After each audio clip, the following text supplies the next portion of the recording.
এয়া আহি গ'ল মোৰ মডেল। নমস্কাৰ, স্বাগতম জনাইছোঁ নতুন এটি ভিডিঅ'ৰ সৈতে। আজি ভাবিছোঁ এটা মই মেকআপৰ শ্বুট কৰিম, মানে এটা ৰিচেপশ্যন লুক ক্ৰিয়েট কৰিম বুলি ভাবিছোঁ। এইজনী মোৰ লগৰ হয়, একদম হাই স্কুলৰ ফ্ৰেণ্ড। তাইক মাতি পঠিয়াইছিলোঁ, সেয়ে বোলো মেকআপটো ষ্টাৰ্ট কৰি দিওঁ।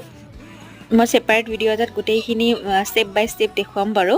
আৰু ইয়াতে আমি হাঁহি ধেমালিৰ মাজেৰে গোটেই দিনটোৱে গ'ল সিদিনা মেকআপ কৰোঁতে।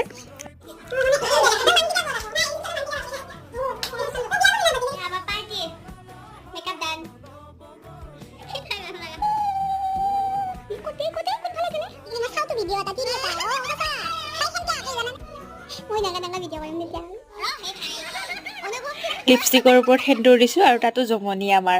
আৰু এইটো তাৰ ফাইনেল লুক। কেনেকুৱা লাগিছে জনাব। এইটোৰ প্ৰথম লুক, ৰিচেপশ্যন লুক। ইয়াৰ পিছত আৰু এটা মই লুক ক্ৰিয়েট কৰিছিলোঁ, ফটো আৰু ৰিলছ কেইটামানো বনালোঁ। নতুন এটা ভিডিঅ'ৰ সৈতে পুনৰ লগ পাম। বাই।